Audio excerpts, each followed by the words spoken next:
Welcome students. आज जो on demand lecture है वो एंजाइम्स पर है और एंजाइम्स हम जानते हैं कि ये कैटालिटिक रिएक्शंस में पार्ट लेते हैं और बहुत ही इम्पॉर्टेंट रोल प्ले करते हैं। देखिए, अगर लाइफ में कोई चीज़ ज़रूरी है तो वो क्या है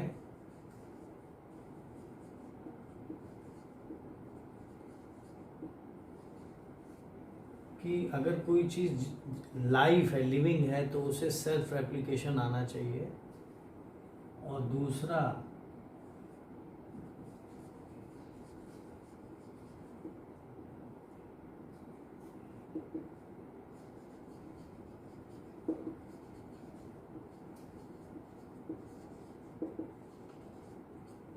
catalysis in self chemical reactions भी होना चाहिए।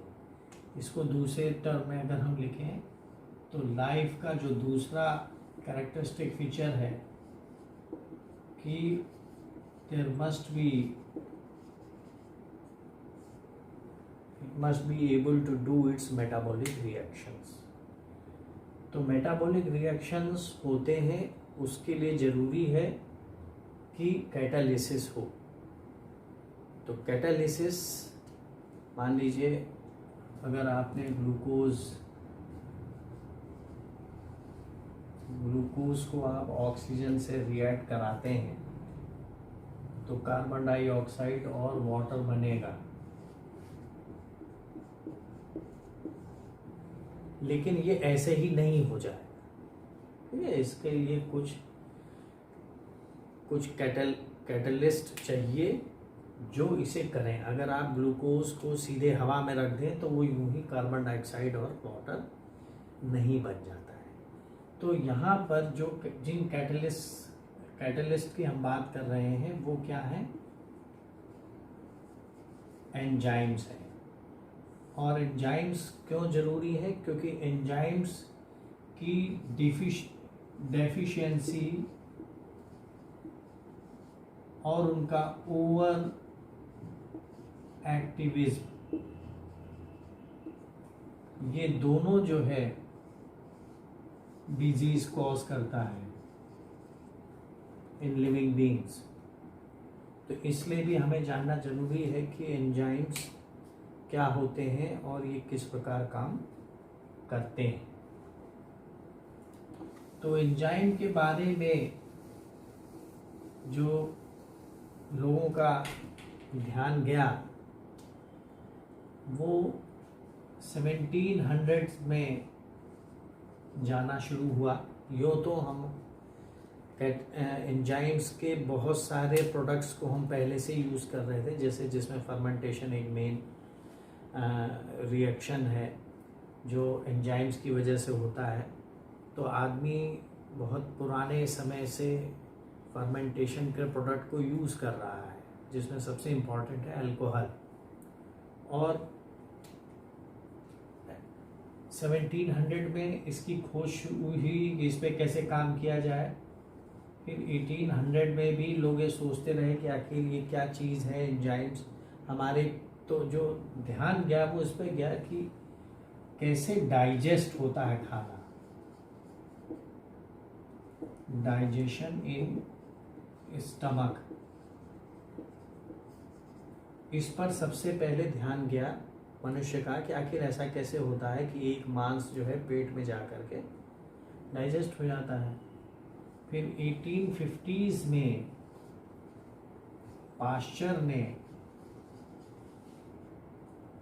ये कहा कि जो अल्कोहल है, जो मतलब कार्बोहाइड्रेट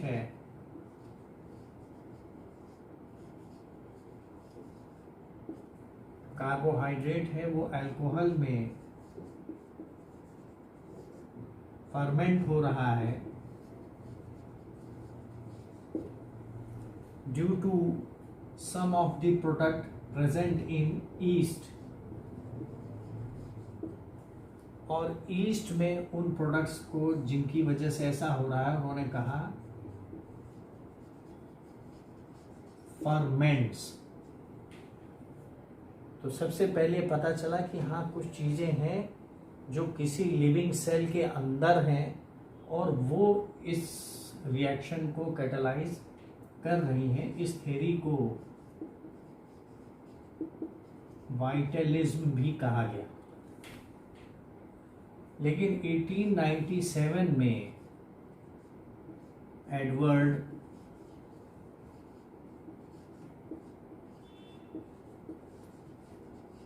बुचनर ने ये कहा कि this fermentation was also brought about by the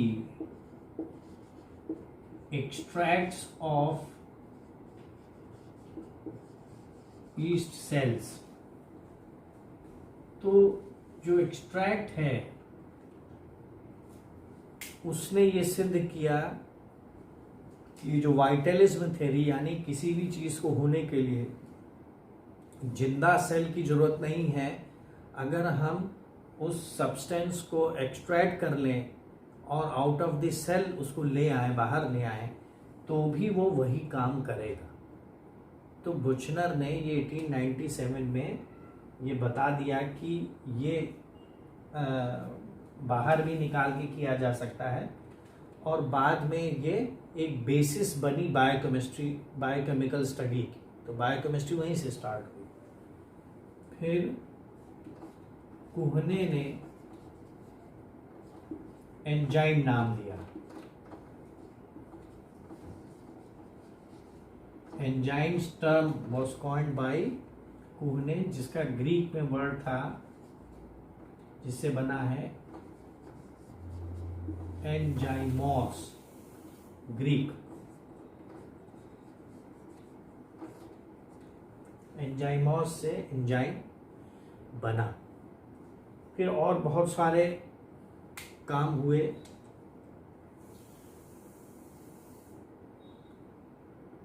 फिर 1926 में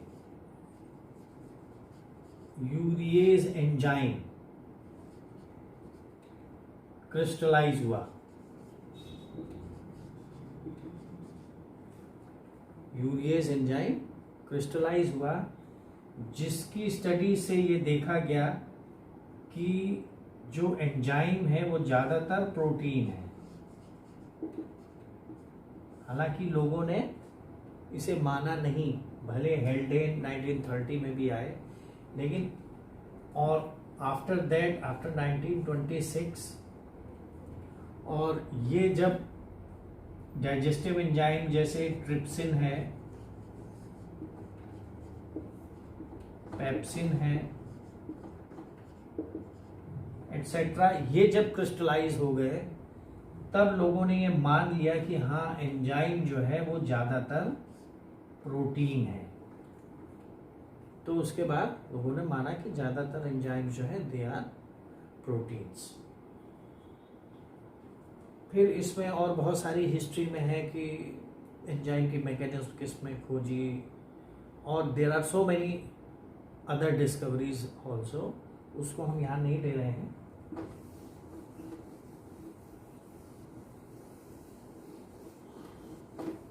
तो अगर हम इम्पॉर्टेंट डिस्कवरीज को देखें तो फिर से अगर उस पर ध्यान दें तो वो था जेम्स सुमनर 1926,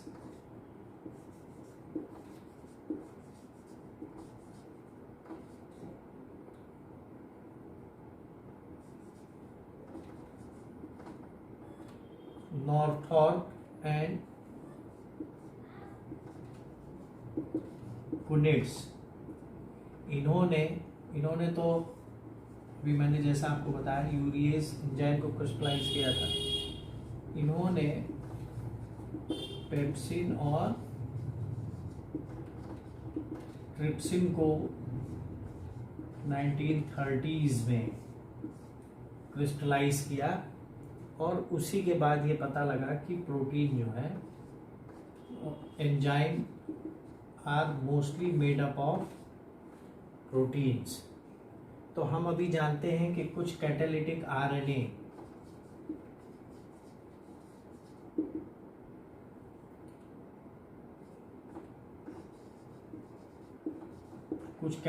आरएनए को छोड़ दें तो वास्तव में सारे एंजाइम प्रोटीन ही हैं। तो इन एंजाइम्स में कभी क्या, चूंकि प्रोटीन है तो ये क्या किसके बनते हैं, अमीनो एसिड्स रेसिड्यूज के। तो एमिनो एसिड रेसिड्यूज के तो बहुत सारे एंजाइम ऐसे भी हैं जो केवल इन्हीं रेसिड्यूज के बल पर कैटालिटिक रिएक्शंस को अंजाम दे देते हैं। They perform the catalytic reactions only by means of their amino acid residues.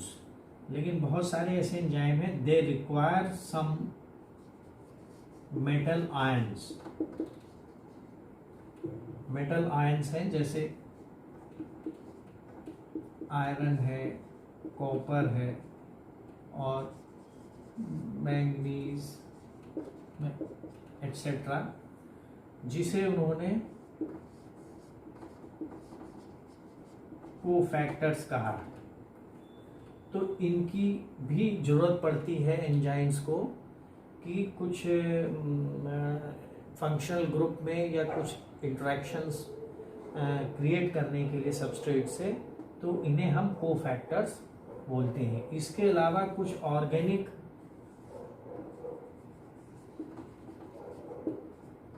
Compounds की भी जरूरत पड़ती है एडिशनल, यानी एंजाइम तो है ही है मगर additionally it requires some organic या ऑर्गेनोकेमिकल कंपाउंड्स जो कि को एंजाइम्स कहलाते हैं। तो यहाँ दो टर्म है, एक को एंजाइम्स है और कोफैक्टर है। कभी कभी किसी एंजाइम्स में ये दोनों की जरूरत पड़ती है।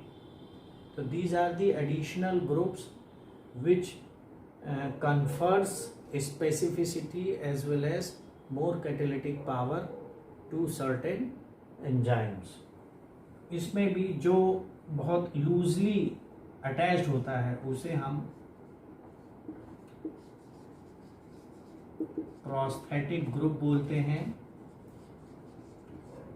यानी whosoever में, चाहे कोफैक्टर लूजली हो या कोएंजाइम लूजली हो, वो क्या कहलाएगा, प्रोस्थेटिक ग्रुप्स। और जब इस तरीके से कंपाउंड एंजाइम बनता है तो किसी भी बड़े एंजाइम में से एंजाइमेट यानी प्रोटीन वाले पार्ट को हम एपो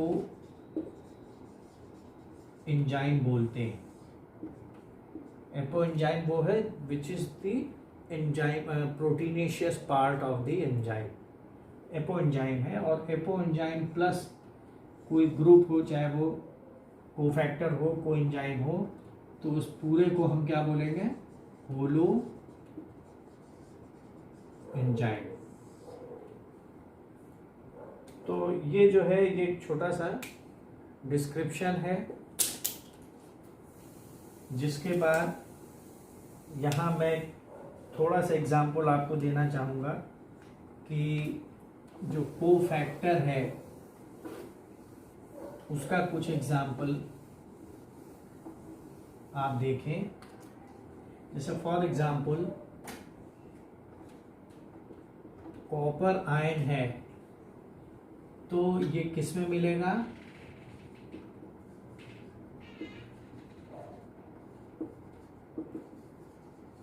साइटोक्रोम ऑक्सीडेज है। आयरन है तो ये भी साइटोक्रोम ऑक्सीडेज में भी मिलेगा और ऑक्सीडेज में भी मिलेगा और कैटलीज में भी मिलेगा। ठीक है। फिर इसके बाद है, अगर पोटेशियम आयन एक कोफैक्टर की तरह काम कर रहा है तो ये किस में मिल सकता है, पायरुवेट काइनेज में।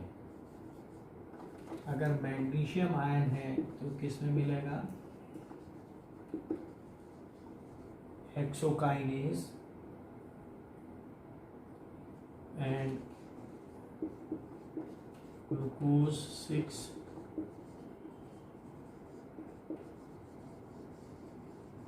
फॉस्फेटेज।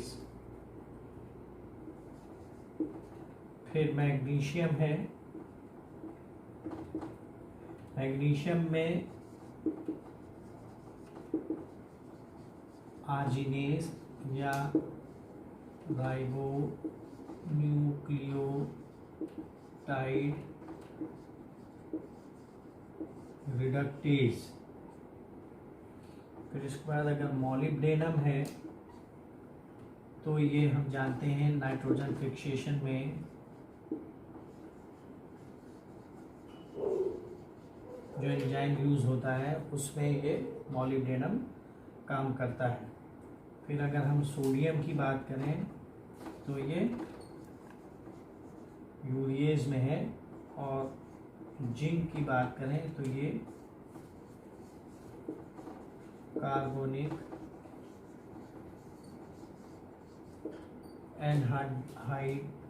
एनहाइड्रेज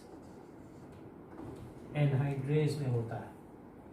तो ये कुछ एग्जाम्पल है जिसमें कोफैक्टर्स डिफरेंट एंजाइम्स को और रिएक्टिव बनाते हैं,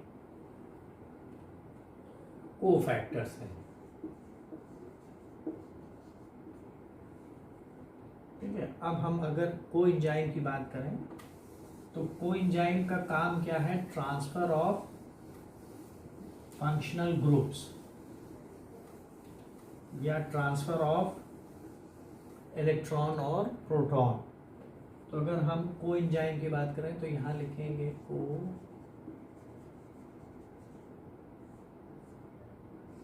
जैसे बायोसाइटिन। तो जो बायोसाइटिन है ये एक तरीके से जो ट्रांसफर करती है कि कार्बन डाइऑक्साइड को ट्रांसफर करने का काम करती है। फिर को एंजाइम ए, ये किसे ट्रांसफर करेगा? एसिल ग्रुप को। या फिर है FAD, flavin adenine dinucleotide, ये किसे करेगा? इलेक्ट्रॉन्स को। और अगर NAD है, निकोटिनामाइड एडेनिन डाइन्यूक्लियोटाइड, तो वो हाइड्राइड आयन को ट्रांसफर करता है। अगर पायरिडॉक्सल फॉस्फेट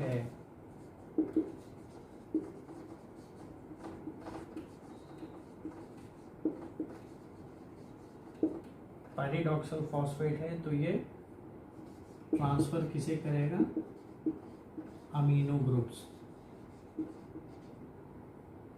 ग्रुप को ट्रांसफर कर दे। तो और भी कोएंजाइम्स हैं, लेकिन हमने यहाँ पर ये 5 लिखे हैं, जिसको कि अगर आप एग्जाम्प्लीफाई करना चाहें अपने आंसर में तो इसे लिख सकते हैं।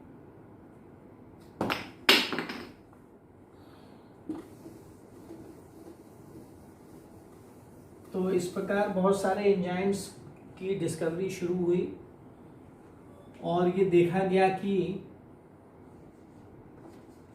अगर एंजाइम का नाम देना है तो हम क्या करते हैं, या तो वो सबस्ट्रेट हो या उसका कोई रिएक्शन हो, उसके आगे एज जोड़ देते हैं। जैसे यूरिया, तो इसके आगे एज जोड़ दिया तो नाम क्या पड़ गया? यूरिएज। जैसे अगर रिएक्शन कैसा रिएक्शन है? पॉलीमराइजेशन है अगर रिएक्शन, तो हमने एंजाइम का नाम क्या रख दिया? DNA polymerase. यानी यहाँ DNA RNA कुछ भी हो सकता है, लेकिन जो एंजाइम है वो क्या कर रहा है? पॉलीमराइजेशन कर रहा है, तो पॉलीमरेज उसका नाम रख दिया। फिर इसी तरीके से साइंटिस्टों ने जब और कोई तमाम खोजे उन्होंने, तो उसके हिसाब से जैसे पेप्सिन रख दिया, ट्रिप्सिन रख दिया,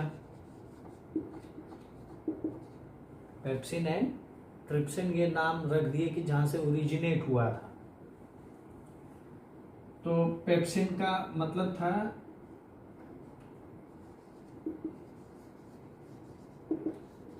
डाइजेशन।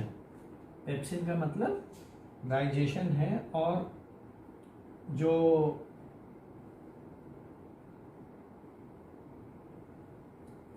ट्रिप्सिन है वो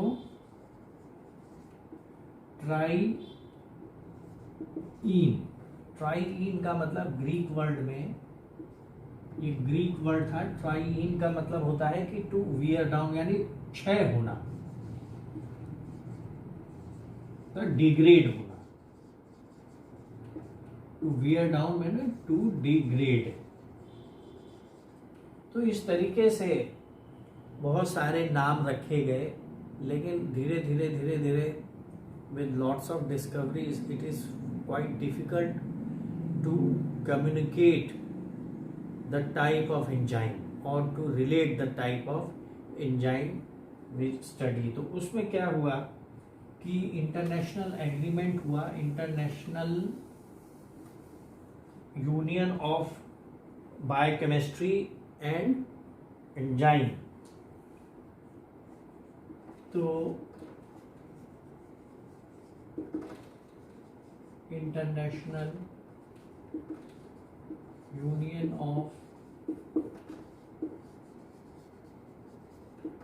बायोकेमिस्ट्री एंड मॉलिक्यूलर बायोलॉजी में ये एग्रीमेंट हुआ कि 6 ग्रुप्स बनाए जाएं। 6 ग्रुप्स में इन सारे एंजाइम्स को रखा जाए, जिसमें जो पहला ग्रुप था उसे बोला गया ऑक्सीडो रिडक्टेज। फिर दूसरा था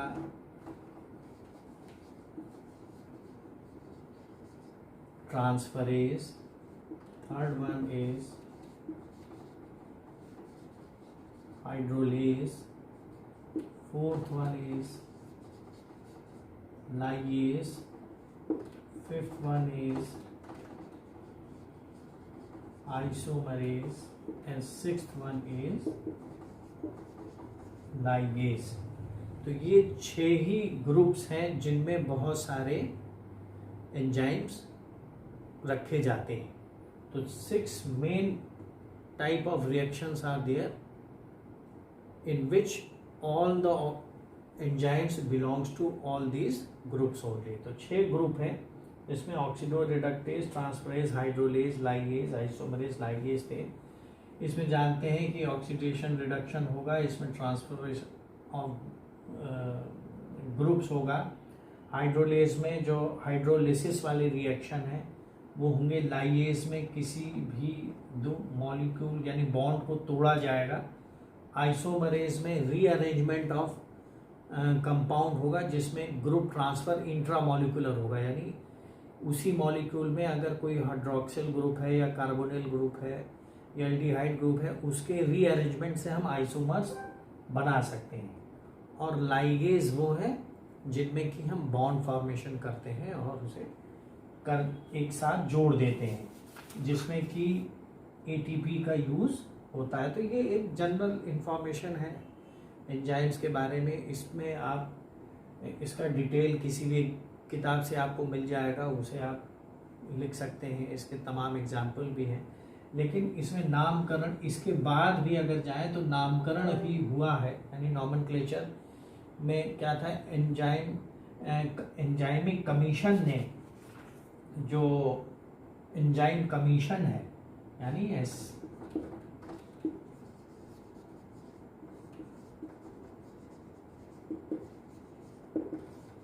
उसने कहा कि अब हम नाम देने के बजाय इन्हें नंबर देंगे। जैसे मान लीजिए एटीपी को अगर हम ग्लूकोज से रिएक्ट कराते हैं, मान लीजिए एटीपी प्लस ग्लूकोज, तो क्या बनेगा ADP प्लस ग्लूकोज 6 फॉस्फेट, ये बन जाएगा। तो आप ये समझते हैं कि ये जो एंजाइम था जिसे हम यहाँ पर हेक्सोकाइनेज के नाम से जानते हैं, इसने बेसिकली क्या किया है, ट्रांसफर ऑफ फॉस्फेट ग्रुप किया है। तो ये किस ग्रुप का हो गया, नंबर 2, जिस पर जो है ट्रांसफरेज रखा हुआ है। फिर उसके बाद इसने ट्रांसफर क्या किया है, फॉस्फेट ग्रुप किया है, तो वो 7 नंबर का है। यानी जब आप फर्दर उसको पढ़ेंगे तो आप देखेंगे 7th पोजीशन पे जो ग्रुप ट्रांसफर हो रहा है वो है फॉस्फेट। फिर उसके बाद जो है ये जो ट्रांसफर हो रहा है इसमें जो एक्सेप्टर है वो एक हाइड्रोक्सिल ग्रुप है। हाइड्रोक्सिल ग्रुप ने इसे ट्रांसफर, जो हाइड्रोक्सिल ग्रुप है वो एक एक्सेप्टर का काम कर रहा है। और इसके बाद जो ग्लूकोज है वो एक फॉस्फोरिल ग्रुप का एक्सेप्टर।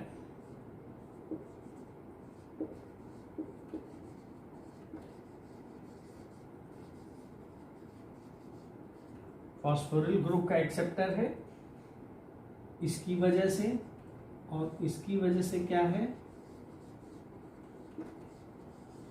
हाइड्रोक्सिल ग्रुप भी जो है ये एक्सेप्टर है, जो फॉस्फोरस को जो रिसीव कर रहा है, और ये फॉस्फोट्रांसफरेज की वजह से है।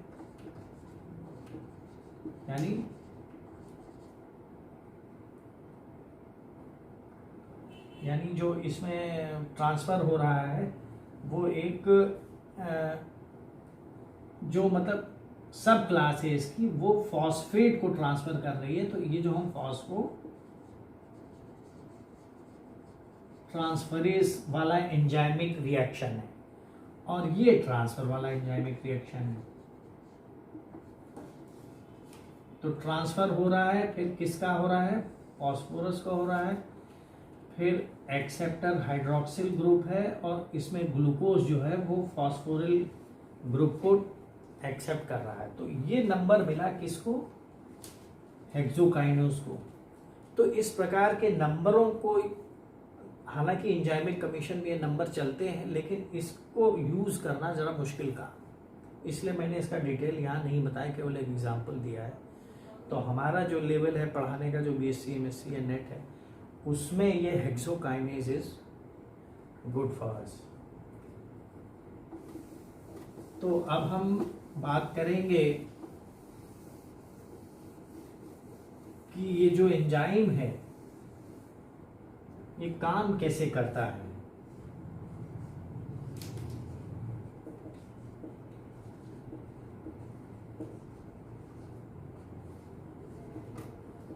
How it works.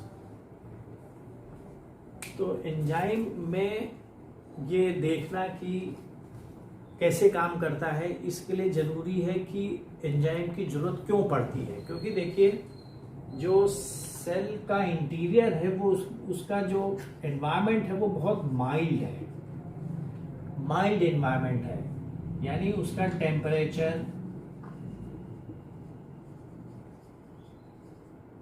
बहुत ज़्यादा नहीं है। अगर हम उसको एक तरीके से देखना चाहें तो 25 डिग्री सेंटीग्रेड या 298 डिग्री केल्विन यही है। उसके बाद जो प्रेशर है वो भी 1 एटमॉस्फेयर का है। तो ये माइल्ड कंडीशन है, pH भी 7 है। तो these are very mild condition. इन माइल्ड कंडीशंस में बहुत सारे रिएक्शंस नहीं हो सकते। These conditions are unfavorable to most of the reactions। तो ये जो कंडीशन है ये अनफेवरेबल होती है, और सेल का जो एनवायरनमेंट है वो इसे बिल्कुल भी अलाउ नहीं करता है कि किसी भी रिएक्शन को बिना कैटलिस्ट के, यानी अगर रिएक्शन है वो किसी भी द्वारा कैटलाइज नहीं हो रहा है, अनकैटलाइज्ड है, तो वो नहीं होगा। तो अब यहाँ पर एंजाइम की जरूरत पड़ती है। तो एंजाइम कैसे इन माइल्ड कंडीशन में भी रिएक्शंस को होने देता है, वो क्या करता है कि उसकी एक एक्टिव साइट होती है। Every enzyme has its own active site. उस एक्टिव साइट में वो सबस्ट्रेट को बाइंड कर लेता है। जब substrate is bind to the active site, then the environment becomes favorable and the rearrangement of bonds or the interactions or transfer of goods would take place। तो उससे फिर reactions हो जाते हैं। तो अब यहाँ दिक्कत पड़ती है कि ये हम जाने कि किस प्रकार एंजाइम्स जो है अब ये फेवरेबल कंडीशन कैसे बना रहे हैं। तो फेवरेबल कंडीशन के लिए हमें जरूरी है कि हम ये देखें कि एंजाइम का काम क्या है। अब हम एंजाइम का किसी भी केमिकल काइनेटिक्स में जानते हैं, उसमें दो चीज होती है। एक तो होती है इक्विलिब्रियम, दूसरा होता है रेट। तो यहाँ दोनों अलग अलग चीज है। इक्विलिब्रियम वो चीज है जहां पर जितने तेजी से प्रोडक्ट बन रहा है उतनी ही तेजी से सबस्ट्रेट भी बन रहा है वापस, यानी रिएक्टेंट्स। यानी equilibrium is that state where the number of molecules of substrate और प्रोडक्ट इज कांस्टेंट, बराबर नहीं। इक्विलिब्रियम का मतलब ये नहीं कि जितने सबस्ट्रेट है उतना ही प्रोडक्ट होगा, लेकिन वो एक ऐसा है जहां पर ये या तो मैक्सिमम पहुंच गया है या ये मैक्सिमम पहुंच गया है। तो दोनों ना तो बढ़ रहे हैं ना घट रहे हैं, यानी सबस्ट्रेट की संख्या भी उतनी ही है और उसके रिएक्शन करने से जो प्रोडक्ट बन गया है उसकी संख्या भी कांस्टेंट है। रेट क्या है? रेट ये बताता है कि स्पीड क्या है, यानी how fast reactants react with each other.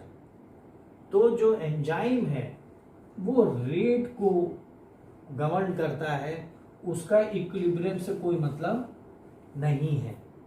यानी अगर हम एक एंजाइम को किसी सबस्ट्रेट से मिलाएं तो वो एंजाइम के साथ मिल करके एक एंजाइम सबस्ट्रेट इंटरमीडिएट बनाएगा। फिर कुछ देर बाद रीअरेंजमेंट होगा और वो एंजाइम और प्रोडक्ट इंटरमीडिएट बना देगा और फिर उसके बाद वो एक प्रोडक्ट बनाएगा। तो यहाँ क्या है कि जो इक्विलिब्रियम है, यानी वो स्थिति जहाँ पर सारे के सारे कांस्टेंट हो गए हैं, उस पर इसका एंजाइम का कोई असर नहीं पड़ता है और एंजाइम दोनों तरफ एक्शंस को, रिएक्शन को कैटलाइज करता है। चाहे आप प्रोडक्ट से वापस जो है रिएक्टेंट बना लीजिए, चाहे रिएक्टेंट से आप प्रोडक्ट बना लीजिए। अब अगर इसका हम एक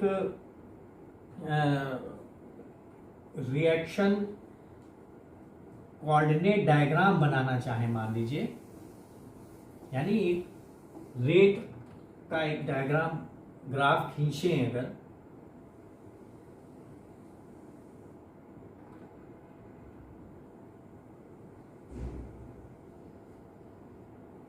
अगर एक हम ग्राफ खींचें तो हमें इस प्रकार से, मान लीजिए ये एक प्रोडक्ट है, तो प्रोडक्ट इस प्रकार से एनर्जी रिक्वायरमेंट उसकी बढ़ती है और एक प्रोडक्ट के रूप में वो खत्म हो जाता है। तो ये यहाँ क्या है, सबस्ट्रेट है, और ये क्या बन गया, प्रोडक्ट। ये उसकी एनर्जी लेवल है, और ये जो है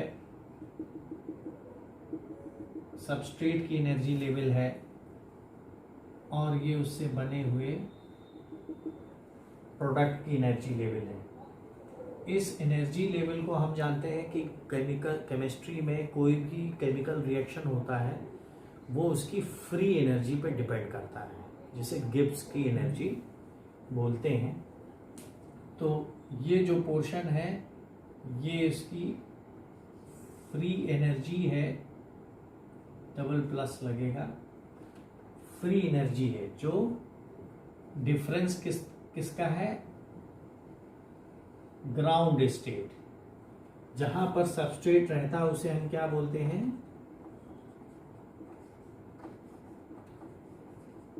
ग्राउंड स्टेट, जहां से अब कोई रिएक्शन हो सकता है। फिर जहां पर पीक पर पहुंच जाता जो रिक्वायरमेंट है, हम उसको बोलते हैं ट्रांजिशन स्टेट। तो जो एनर्जी ट्रांजिशन स्टेट और ग्राउंड स्टेट के बीच की होती है उसी को हम एक्टिवेशन एनर्जी ऑफ सबस्ट्रेट बोलेंगे। इसी प्रकार इसका ग्राउंड स्टेट प्रोडक्ट का यहाँ पर है, और प्रोडक्ट का भी एक्टिवेशन एनर्जी होगा। तो यहाँ पर जी ये प्रोडक्ट का है, ये सबस्ट्रेट का है, लेकिन दोनों के ग्राउंड स्टेट में, यानी जो S और P का अगर ग्राउंड स्टेट है उसका जो डिफरेंस है उसे हम नेट फ्री एनर्जी चेंज बोलते हैं। जो फ्री एनर्जी चेंज है वो नेट ये है, G0 से हम इसे डिफाइन करते हैं। और 0 से डिफाइन करने का मतलब है कि हमारे पास यहाँ पर एक एटमॉस्फेयर का प्रेशर है 25 डिग्री सेंटीग्रेड का टेम्परेचर, और जो सॉल्वेंट है, मतलब जो सॉल्यूशन है या जो रिएक्टेंट है वो 1 मोल है, 1 m। इतना हम मान के चलते हैं, तब हमें ये एनर्जी जो मिलती है ये मिलती है कि net change of free energy कितनी है। तो ये जितनी नेगेटिव में होगी उतनी ही ये प्रोडक्ट की तरफ इंक्लाइंड होगी। यानी अगर बहुत ज़्यादा नेगेटिव है तो प्रोडक्ट की संख्या S से ज़्यादा हो जाएगी, यानी S जो है कम है प्रोडक्ट से।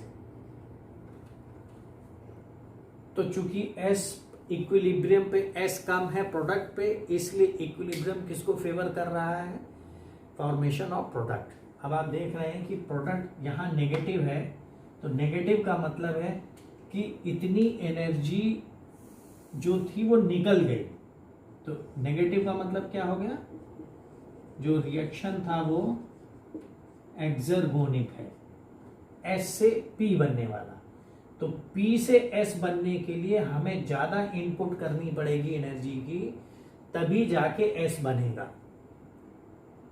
तो ये जो रिएक्शन रेट है ये किस पे डिपेंड कर रहा है, एक तो ट्रांजिशन स्टेट पे डिपेंड कर रहा है कि कितनी इस सबस्ट्रेट को रिएक्ट करके और मेटाबोलाइज होकर के प्रोडक्ट में बनना, कन्वर्ट होना है। तो उसके लिए शुरू में कितनी एनर्जी चाहिए जो उसे ट्रांजिशन स्टेट पे पहुंचा दे। तो ये जो ट्रांजिशन स्टेट है ये उसकी एक्टिवेशन एनर्जी है, जो ट्रांजिशन और ग्राउंड स्टेट के बीच का डिफरेंस है। ठीक है, तो ट्रांजिशन रेट है तो कैटेलिसिस, अच्छा अब कैटेलिस्ट क्या करेगा, मान लीजिए यही है और अगर इसमें कैटेलिस्ट जोड़ दिया, अभी तो ये अनकैटेलाइज था, कैटेलिसिस में मतलब एंजाइम अगर डाल दिया जाए तो ये क्या बन जाएगा, यहां से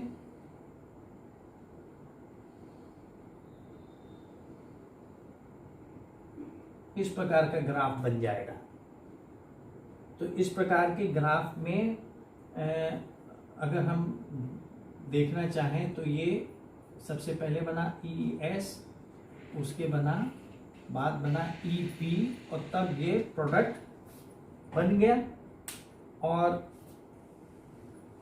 इसको दूसरे टर्म में देखें तो हुआ क्या कि जो भी एंजाइम था उसने एक्टिवेशन एनर्जी को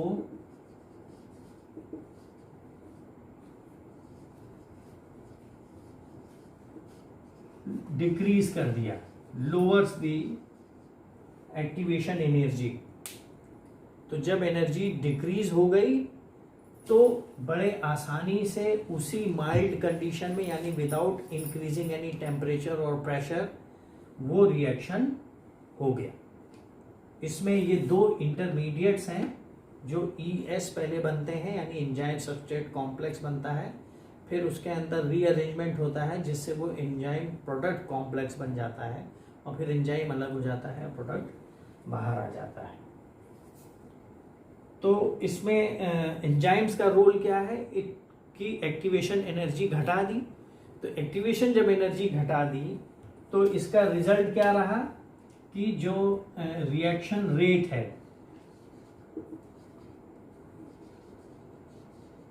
वो बढ़ गया।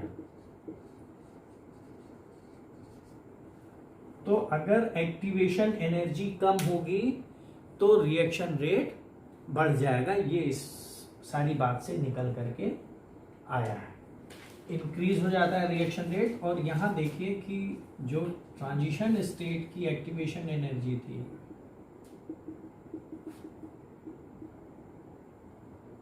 अब वो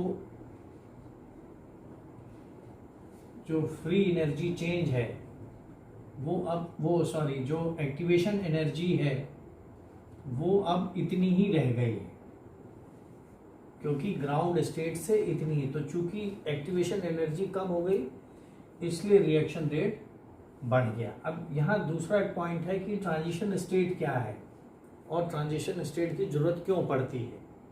तो ट्रांजिशन स्टेट की इसलिए जरूरत पड़ती है क्योंकि बहुत सारे जो रिएक्शन है, जैसे बॉन्ड का मान लीजिए वीक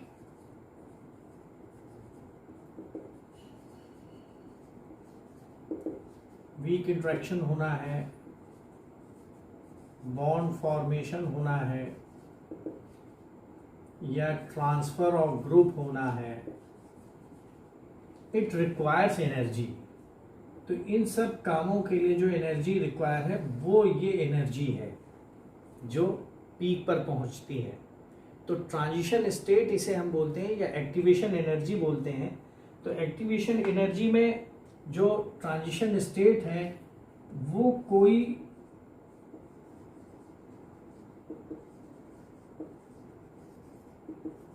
केमिकल एंटिटी नहीं है।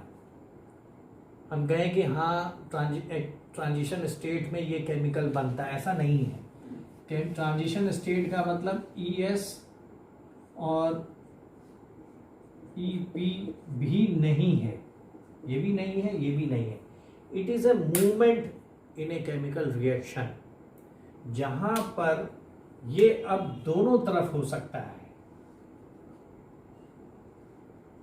ट्रांजिशन स्टेट वो जगह है जहां पर पहुंचने के बाद अब किसी भी तरफ रिएक्शन जा सकता है और इस स्टेट पर पहुंचने के लिए जो एनर्जी जो लगती है उसका जो काम है वो ये है कि डिफरेंट बॉन्ड फॉर्मेशन हो, बॉन्ड का अरेंजमेंट हो, ग्रुप्स का ट्रांसफ़र हो। इन सब में जो सबस्ट्रेट एंजाइम का जो कॉम्प्लेक्स बना हुआ है उसमें ये सब काम होते हैं।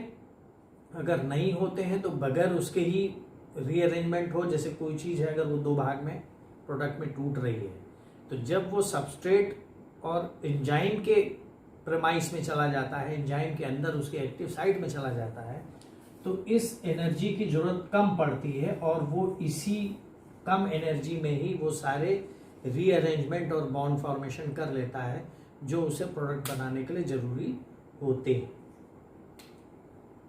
तो कुल मिला के हम ये कह सकते हैं कि जो एंजाइम है वो that lowers the transition state और एक्टिवेशन एनर्जी को वो कम कर देता है, जिससे कि प्रोडक्ट बनने में फेवरेबल कंडीशन बनती है। मान लीजिए सुक्रोज है, सुक्रोज को अगर हम ऑक्सीजन मतलब ऑक्सीडाइज करें तो कार्बन डाइऑक्साइड और वाटर बनेगा, लेकिन अगर सुक्रोज चीनी को हम किसी अलमारी में ऑक्सीजन के साथ बंद कर दें तो क्या कार्बन डाइऑक्साइड और वाटर बन जाएगा? नहीं, ऐसा नहीं होगा। तो ऐसा इसलिए नहीं होगा कि it needs the correct type of atmosphere और condition which the enzyme provides by making a substrate and enzymes complex. अब इस बनाने में कुछ इंटरमीडिएट्स बनते हैं।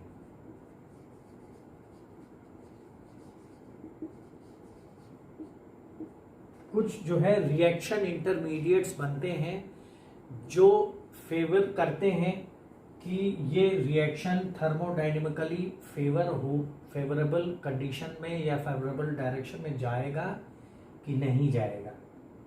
ठीक है, जैसे कि मान लीजिए इंटरमीडिएट्स ये हमने आपको बताया, ई सबस्ट्रेट और प्रोडक्ट, तो हम ईएस और ईपी को इंटरमीडिएट्स मान सकते हैं। लेकिन ये जो मल्टी स्टेप कंडीशंस होती है जैसे ग्लाइकोलाइसिस है, उसके भी इंटरमीडिएट्स होते हैं। वो इंटरमीडिएट नहीं है ये इंटरमीडिएट किसी एक एंजाइमिक रिएक्शन के बीच में बनने वाली वो स्थिति है जहां पर एक केमिकल स्ट्रक्चर बनता है।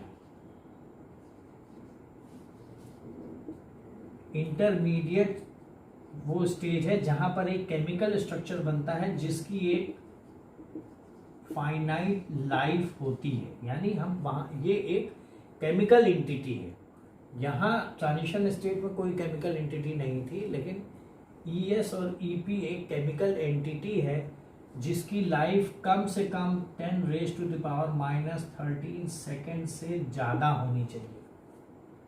कितनी होनी चाहिए? 10⁻⁻13 सेकेंड से ज़्यादा होनी चाहिए, क्योंकि ये एक वो समय है जिसमें कि एक एटम वाइब्रेट करता है।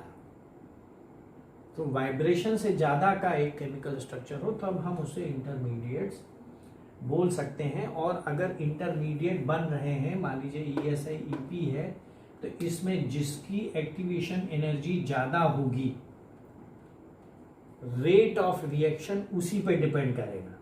मान लीजिए इसकी ज़्यादा है तो ये जितनी तेजी से होगा उतनी ही तेजी से रिएक्शन भी होगा, क्योंकि ये भले और तेजी से हो जाए, लेकिन जो सबसे बाद में हो यानी देर तक, विच टेक्स मोर टाइम, तो वो इंटरमीडिएट्स जिनकी एक्टिवेशन एनर्जी ज़्यादा होगी, इसका मतलब उनका रेट कम होगा। तो वही डिटरमाइनिंग जो है फैक्टर्स होते हैं किसी भी रेट ऑफ रिएक्शन में, if there is more than one intermediates. तो रेट लिमिटिंग स्टेप वही होते हैं। तो अब बात ये होती फिर आ गई यहाँ पर कि ये एक्टिवेशन एनर्जी की, इसका मतलब खराब है, एक्टिवेशन एनर्जी को ज़्यादा नहीं होना चाहिए, और कैटालिसिस जब होती है तो एक्टिवेशन एनर्जी कम हो जाती है, अगर अच्छी होती तो ज़्यादा ही रहती। नहीं, ऐसा नहीं, क्योंकि एक्टिवेशन एनर्जी लाइफ को सस्टेन करती है, लाइफ के लिए क्रूशियल है। क्यों क्रूशियल है? अगर ये बहुत कम हो जाए, मान लीजिए ये इतनी ही हो जाए, अगर ये बहुत कम हो जाए तो क्या होगा कि जो मैक्रो मॉलिक्यूल्स हैं, यानी जिन्हें हमने सिंथेसाइज किया है, मैक्रोमोलिक्यूल्स है, तुरंत ही अपने रिएक्टेंट्स में चेंज हो जाएंगे। यानी अगर बड़ी मुश्किल से प्लांट ने अगर ग्लूकोज बनाया है तो वो बड़ी आसानी से फिर से वाटर और कार्बन डाइऑक्साइड में चेंज हो जाएगा। तो इसलिए एक्टिवेशन एनर्जी का भी ज़्यादा होना जरूरी है कि रिवर्सिबल रिएक्शंस न होने पाए। तो ये तो एक थोड़ा सा डिस्कशन था कि किस प्रकार एंजाइम काम करते हैं, लेकिन एंजाइम के इक्विलिब्रियम और रेट ऑफ रिएक्शन है उसका क्या मतलब है। तो एंजाइम का जो इक्विलिब्रियम है उसे हम यहाँ डिनोट करते हैं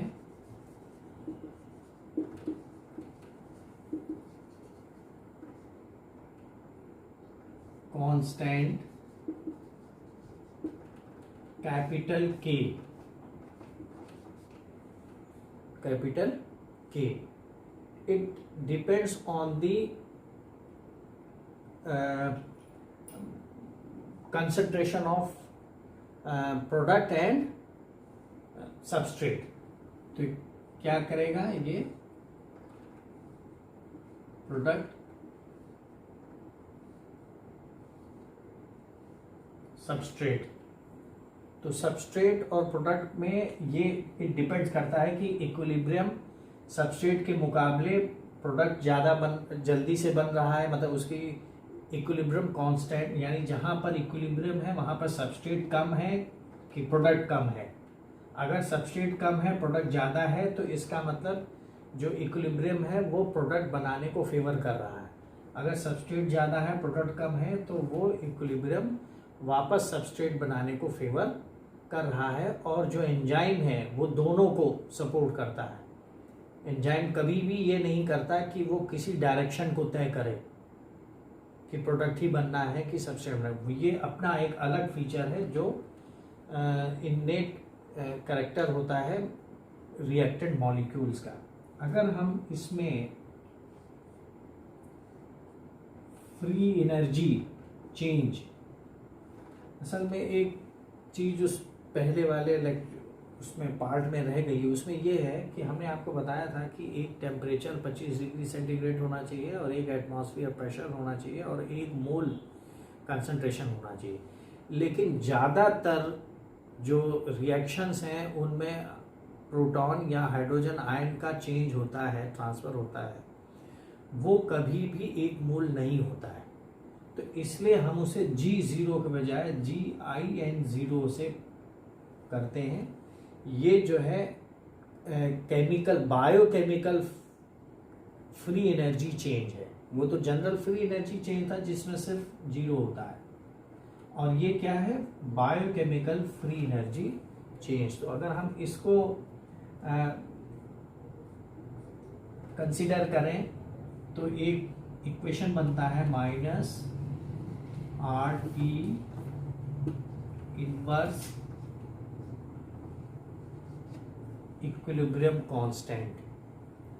तो ये जो इनवर्स इक्विलिब्रियम कांस्टेंट है इसमें R जो है गैस कांस्टेंट है, T टेम्परेचर है, उससे कोई मतलब नहीं है। केवल यहाँ ये ध्यान देखना है कि जो एनर्जी चेंज है, जो नेट एनर्जी चेंज है, डिफरेंस है, वो किसके प्रोपोर्शनेट है, इक्विलिब्रियम कांस्टेंट के। तो अगर फ्री एनर्जी चेंज ज़्यादा है तो इक्विलिब्रियम ज़्यादा होगा। तो इसका क्या मतलब है कि अगर ज़्यादा नेगेटिव है फ्री एनर्जी तो जो इक्विलिब्रियम कांस्टेंट है वो प्रोडक्ट की तरफ ज़्यादा फेवरेबल होगा। तो ये वाला फॉर्मूला यही शो करता है कि जो नेट फ्री एनर्जी चेंज है अगर वो बड़ी है, नेगेटिव इसलिए लगा दिया कि यानी बहुत ज़्यादा एनर्जी निकल रही है, एक्सर्ब होने का है, तो जो केमिकल इक्विलिब्रियम है वो प्रोडक्ट की तरफ फेवर करता है। फिर इसी तरीके से अगर हम रेट की बात करें तो इसी प्रकार से रिएक्शन रेट की बात करें तो रेट कांस्टेंट भी है एक, जिसे हम स्मॉल के से बताते हैं। तो स्मॉल के अगर सिर्फ एक फर्स्ट ऑर्डर रिएक्शन है तो जो रेट की स्पीड होगी यानी v होगी वो rate constant multiplied by concentration of substrate. तो नेचुरल सी बात है कि अगर रिएक्टेंट ज़्यादा है तो वो ज़्यादा जल्दी से आपस में रिएक्ट करेंगे। तो अगर एक ही रिएक्टेंट है यानी एक ही कंपाउंड है जिसको भी चेंज होना है तो फर्स्ट ऑर्डर रिएक्शन कहलाता है। अगर दो हो तो वो फिर क्या कहलाएगा, दो इस तरीके से S1 S2। तो यहाँ जो स्पीड ऑफ रिएक्शन है वो रेट कांस्टेंट और सबस्ट्रेट के कंसंट्रेशन पर डिपेंड कर रही है। अगर हम इसे एक अनदर रिलेशन बनाएं जैसे कि रेट कांस्टेंट क्या है, तो यहाँ पर k T upon h into e raise to the power minus यानी नेगेटिव जी, जो एक्टिवेशन एनर्जी है डिवाइडेड बाई आर टी। ये कैसे निकला है इसकी कोई ज़रूरत नहीं है, लेकिन यहाँ जो कहने का मतलब है कि यहाँ जो k है यानी रेट कांस्टेंट है, it is inversely proportionate to the activation energy. Free energy change नहीं, अब यहाँ पे एक्टिवेशन एनर्जी। तो इसका मतलब है कि किसी भी केमिकल रिएक्शन का रेट ज़्यादा होगा अगर उसकी एक्टिवेशन एनर्जी कम होगी। अगर उसकी एक्टिवेशन एनर्जी ज़्यादा है तो रेट कम होगा। It is a simple. अब ये जो रिएक्शन का ये जो इक्विलिब्रियम वगैरह हो गया, लेकिन अब यहाँ पे फिर से पॉइंट उठता है कि जो एंजाइम है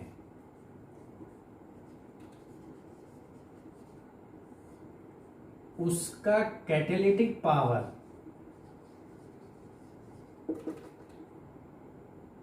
और उसकी स्पेसिफिसिटी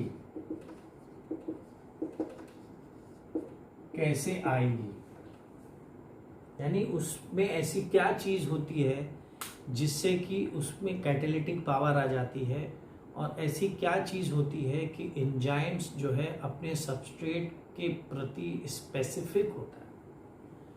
तो इसमें हम ये कहना चाहेंगे कि जो एंजाइम है वो किसे बढ़ा रहा है, इन्हेंसमेंट किसका कर रहा है, रेट का। इन्हेंसमेंट रेट का कर रहा है क्योंकि जो वो एंजाइम और सबस्ट्रेट का कॉम्प्लेक्स बनाता है एक्टिव साइट पर, वहां जो रीअरेंजमेंट है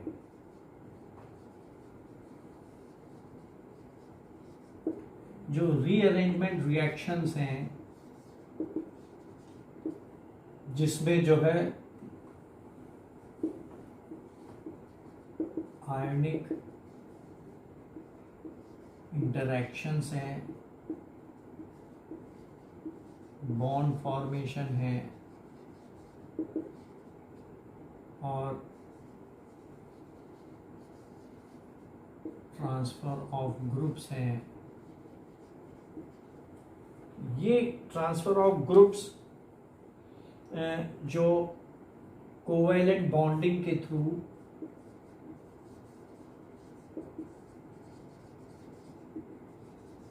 ये क्या करते हैं, उसकी एक्टिवेशन एनर्जी को कम कर देते हैं। यानी जो नीड ऑफ एक्टिवेशन एनर्जी है अनकैटलाइज्ड रिएक्शंस में, उसे इस तरीके से कॉम्प्लेक्स के अंदर जब वो रीअरेंजमेंट होता है और डिफरेंट जो एक्टिव साइट्स में जो डिफरेंट रेसिड्यूज एमिनो एसिड के लगे हैं, जो दो और डिफरेंट साइट है, उनके बीच में जो इंटरेक्शन होता है उसकी वजह से कैटालिसिस बढ़ जाती है। यानी एक्टिवेशन एनर्जी कम होती है तो कैटालिसिस बढ़ जाती है। तो इसमें कुछ जैसे कोवेलेंट बॉन्डिंग हुई, कुछ नॉन कोवेलेंट बॉन्डिंग भी होती है जिसमें वीक इंटरेक्शंस बनते हैं।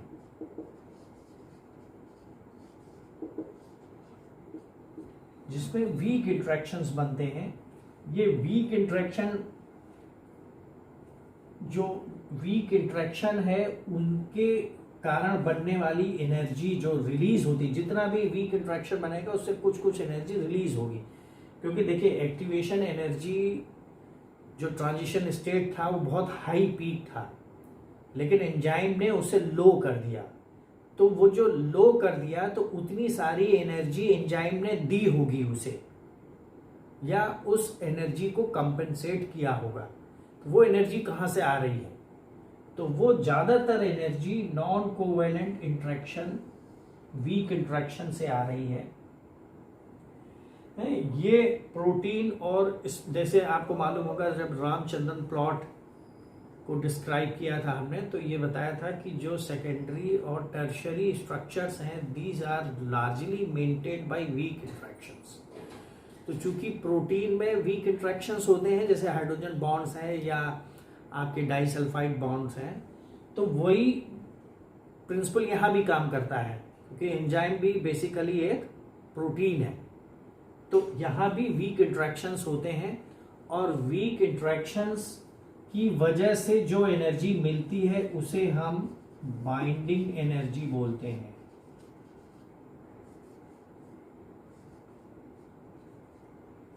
बाइंडिंग एनर्जी, ये बाइंडिंग एनर्जी जो है क्या काम करती है? ये लोअर्स दी एक्टिवेशन एनर्जी। किसे कम करती है? एक्टिवेशन एनर्जी को, ये binding energy. So weak interactions, अगर एक वीक इंटरेक्शन बनता है तो 5 किलो जूल पर मोल, 5 के लगभग 5.8 है, इसके लगभग एक एनर्जी रिलीज होती है। तो एक वीक इंटरेक्शन इतना कमजोर नहीं है। तो बहुत सारे अगर वीक इंटरेक्शन हुए, अगर बहुत सारे वीक इंटरेक्शन हुए तो हमें 150 किलो जूल एनर्जी मिल जाती है हमें, मतलब एंजाइम रिलीज कर लेता है, जिसकी वजह से एक्टिवेशन एनर्जी कम हो जाती है। तो इसमें 2 चीज निकल के आई कि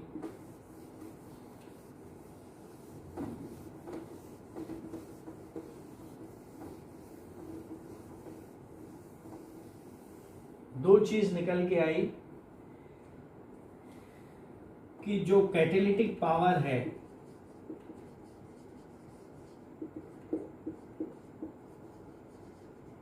वो किससे मेनली कम फ्रॉम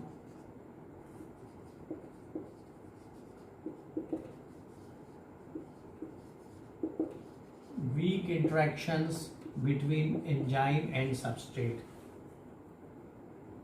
जो कैटालिटिक पावर है, यानी the power to lower the activation energy mainly comes from weak interaction, formation of weak interaction. तो वीक इंटरेक्शन जो क्या है, ये एक्चुअली में बाइंडिंग एनर्जी। दूसरी पॉइंट ये निकल के आया कि ये जो वीक इंटरेक्शन है, जो वीक इंटरेक्शन बन रहा है, उसमें जो एंजाइम का जो शेप है वो किसके कॉम्प्लीमेंट्री है? Complementary to substrate at transition state. Transition state में जो सबस्ट्रेट की शेप होगी उसके कॉम्प्लीमेंट्री है, ना कि शुरू वाले की कॉम्प्लीमेंट्री।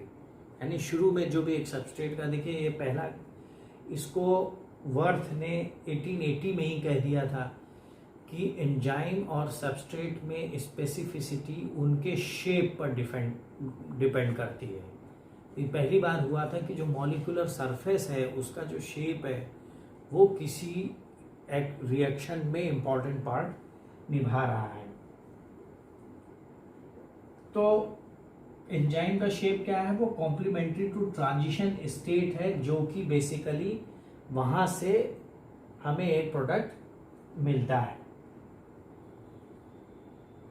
तो ये अच्छा, स्पेसिफिसिटी कैसे आई? स्पेसिफिसिटी ऐसे आई कि मान लीजिए एक एंजाइम में बहुत सारे ग्रुप्स हैं जो कि सबस्ट्रेट से इंटरैक्ट करेंगे। मान लीजिए सबस्ट्रेट है और उससे ये ग्रुप इंटरैक्ट करेंगे। अगर सबस्ट्रेट में मान लीजिए एक हाइड्रोक्सिल ग्रुप है और एंजाइम में भी उस ग्रुप को पहचानने का एक साइट है, तो अगर सबस्ट्रेट कोई ऐसा आ जाए जिसमें कि एक ग्रुप ना हो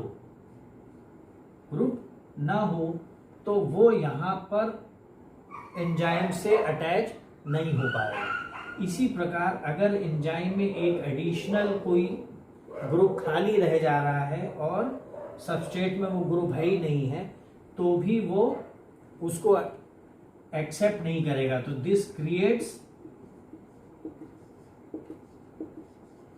स्पेसिफिसिटी। तो स्पेसिफिसिटी किससे रिलेट कर रही है? कैटालिटिक एक्टिविटी से। यानी जितनी ज्यादा वो कैटालिटिक एक्टिविटी शो करेगा कोई एंजाइम किसी सबस्ट्रेट में, वो उसी प्रकार के सबस्ट्रेट पर ही शो करेगा।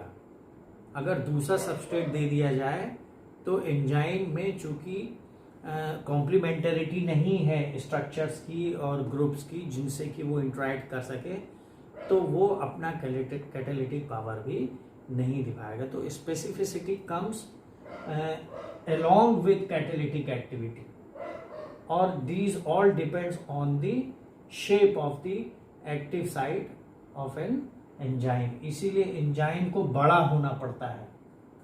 एंजाइम सबस्ट्रेट की तुलना में बहुत बड़ा होता है क्योंकि it has to have a different sites for making interaction. जरूरी नहीं है कि अगर कोई प्रोडक्ट को यहाँ से टूटना हो तो केवल ये वाला साइट इंपॉर्टेंट है। हो सकता है ये साइट जिसका टूटने से कोई मतलब नहीं है वो एक इंटरेक्शन बना रहा हो जिसका कि ओवरऑल असर उसके लोअरिंग और ट्रांजिशन स्टेट पे पड़ता है। तो इसलिए एंजाइम्स काफ़ी बड़े होते हैं। तो मैं सोचता हूँ कि अभी हमारा जो दो इम्पॉर्टेंट इसके मैकेनिज्म के जो मॉडल हैं, जैसे लॉक एंड की एंड या इंड्यूस्ड फिट, और एक्चुअली में एंजाइम्स किस प्रकार से प्रोडक्ट को तोड़ता है, ये अभी बाकी है। लेकिन चूंकि टाइम बहुत हो रहा है, लेक्चर बहुत लंबा हो रहा है, इसलिए आज हम इसे यहीं ख़त्म करते हैं। नेक्स्ट पार्ट में हम उसको कवर करेंगे। Thank you.